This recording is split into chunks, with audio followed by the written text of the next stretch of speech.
नमस्ते, सदा वत्सले मातृभूमि, जय हिंद। दोस्तों स्वागत है आप सबका टेक्निकल क्लास में। शुरू करते हैं आज के डिफेंस अपडेट्स को। दोस्तों lieutenant general BS Raju ji को भारतीय सेना का नया vice chief of army staff नियुक्त किया गया है। भारतीय सेना ने ट्वीट करके कहा कि chief of army staff general MM Naravane और भारतीय सेना के सभी रैंकों ने लेफ्टिनेंट जनरल BS राजू को भारतीय सेना का vice chief of army staff नियुक्त करने पर बधाई दी है। लेफ्टिनेंट जनरल BS राजू 1 मई 2022 को vice chief of army staff की नियुक्ति ग्रहण करेंगे। बता दें कि लेफ्टिनेंट जनरल राजू वर्तमान में DG मिलिट्री ऑपरेशन की कमान संभाल रहे हैं। दोस्तों अगली खबर AMCA को लेकर आ रही है।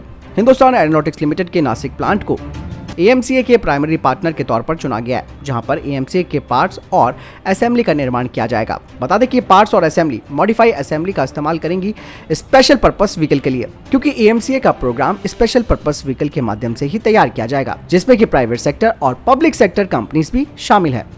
दोस्तों DRDO की lag combat vehicle research and development establishment 600 horse power के ऑटोमेटिक ट्रांसमिशन पर काम करने जा रही है, जो कि भारतीय सेना के लिए है।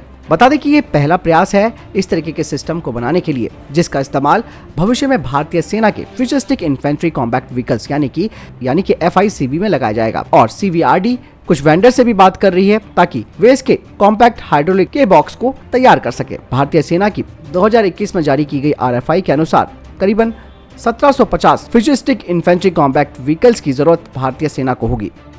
दोस्तों अगली खबर की बात करते हैं तो भारतीय सेना को लेकर आ रही है। भारतीय सेना ने एक रिक्वेस्ट फॉर इंफॉर्मेशन जारी किया है 105 mm/37 कैलिबर के माउंटेन गन सिस्टम के लिए, जिसे कि पहाड़ी और हाई एल्टीट्यूड एरिया में डिप्लॉय किया जाएगा। 105/37 कैलिबर की आर्टिलरी इसीलिए महत्वपूर्ण हो जाती है ताकि भारतीय सेना पहाड़ी इलाकों में अपनी मोबिलिटी को तेज कर सके और आगे बढ़ सके।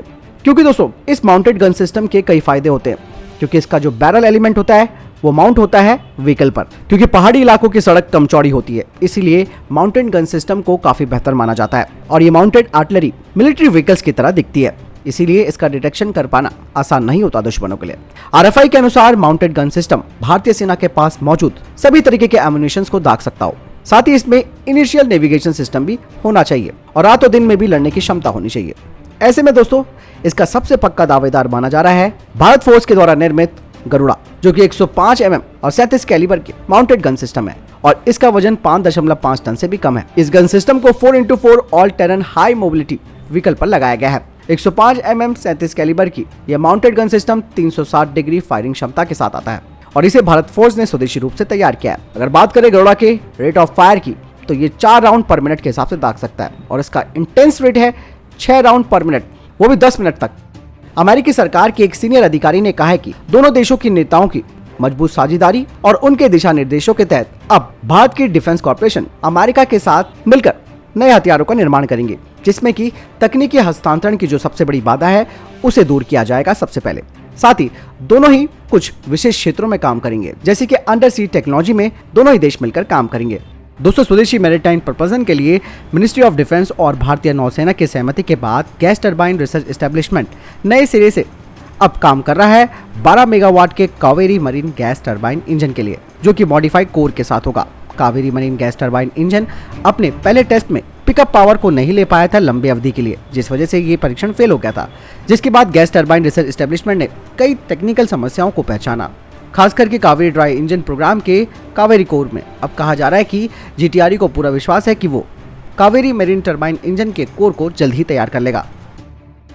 अगली अपडेट भी GTRE को लेकर आ रही है। DRDO की गैस टरबाइन रिसर्च एस्टेब्लिशमेंट अपने कावेरी ड्राई इंजन के साथ अब तैयार है, जिसे कि autonomous stealth unmanned combat air vehicle पर लगाया जाना है। लेकिन इससे पहले इसका हाई एल्टीट्यूड टेस्ट किया जाना है, जो कि रशिया में होना था और इस टेस्टिंग प्रक्रिया में देरी हो रही है।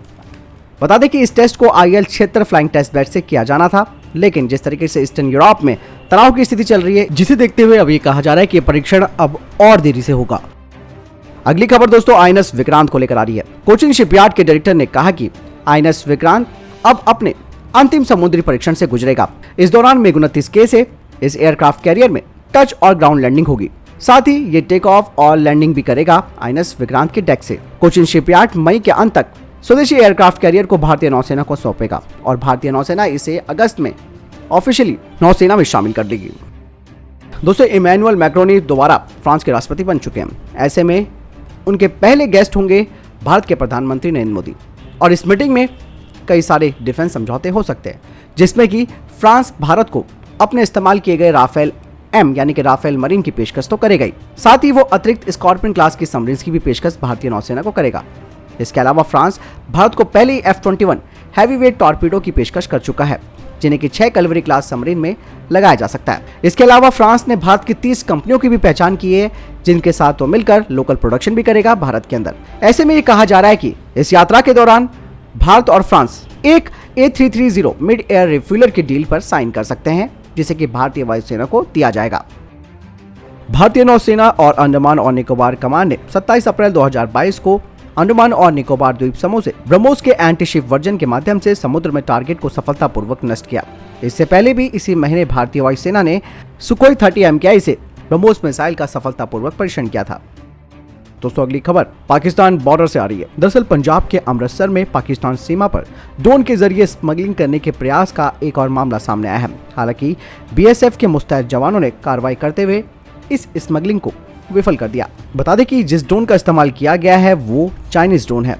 जैसे ये ड्रोन भारतीय सीमा के अंदर घुसा, तुरंत अलर्ट पर रहे हमारे जवानों ने उस पर ताबड़तोड़ फायरिंग कर दी। बता दें कि ये चीनी ड्रोन DJI Matrix 300 ड्रोन है, जिसे BSF ने बरामद कर लिया है। अगली खबर रशिया को लेकर आ रही है। रूस ने अपने नौसेना के अड्डों की रक्षा के लिए ब्लैक सी में डॉल्फिन को तैनात किया है। ये डॉल्फिन इतनी ट्रेन है कि ये न सिर्फ खतरे को भांप सकती है बल्कि जवाबी हमला भी कर सकती है। इन मछलियों को ऐसी ट्रेनिंग कराई गई है जिससे ये समंदर के नीचे होने वाले किसी भी हमले का पता लगा सकती है और कमांड को अलर्ट कर सकती है। ये डॉल्फिन दिन रात रूसी नौसेना बेस की सुरक्षा भी कर रही है। वहीं अमेरिका ने इसकी कुछ सैटेलाइट तस्वीरें भी जारी की है, जिसमें ये डॉल्फिन रूसी नौसेना पोत सेवास्तोपोल की रक्षा करती हुई नजर आ रही है। सेवास्तोपोल रूस के नजरिए से काफी महत्वपूर्ण बेस है। यही नहीं, काले सागर में ये रशिया का सबसे महत्वपूर्ण और टैक्टिकल बेस भी है। बता दें कि रूस इन डॉल्फिन का इस्तेमाल यूक्रेन के अंडर वाटर हमले को रोकने के लिए कर रहा है, क्योंकि रूस इस बात को जानता है कि सामरिक दृष्टि से महत्वपूर्ण सेवास्तोपोल रूस यूक्रेन युद्ध का चेहरा बदल सकता है। इसीलिए सेवास्तोपोल को यूक्रेन के अंडर वाटर हमले से बचाने के लिए रूस इन डॉल्फिन मछलियों का इस्तेमाल कर रहा है। बता दें कि अमेरिका और रूस पहले भी समुद्री सीमा और युद्धपोतों की रक्षा के लिए समुद्री जीवों को ट्रेनिंग देने का काम कर चुके हैं।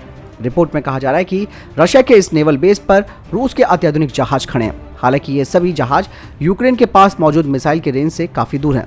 इसीलिए रूस को अब शक है कि यूक्रेन पानी के भीतर से उसके इस नौसेना अड्डे पर जो रूसी जहाज खड़े हैं उन्हें निशाना बना सकता है, जैसे कि उसने हाल ही में अपनी नेपच्यून मिसाइल से उनके युद्धक जहाज मार्कोवा को डुबो दिया था। इसलिए रशिया इस चीज पर काफी ध्यान दे रहा है। इमरान खान के सत्ता से हटने के बाद उनकी कटोरे वाली प्रथा को आगे बढ़ाने का काम कर रहे हैं शहबाज शरीफ जी। बता दें कि आर्थिक मदद मांगने के लिए सऊदी अरब पहुंचे हैं शहबाज शरीफ। हालांकि चोर चोर कह के उनका स्वागत किया गया है। बता दें कि एक मस्जिद में जब उन्होंने वहां पर प्रवेश किया तो वहां मौजूद श्रद्धालुओं ने अपने दल को लेकर चोर चोर के नारे लगाने शुरू कर दिए। बताया ये भी जा रहा है कि इस घटना के बाद पुलिस ने कुछ लोगों को गिरफ्तार भी किया था। प्रधानमंत्री बनने के बाद शरीफ पहली बार सऊदी अरब के दौरे पर गए हैं।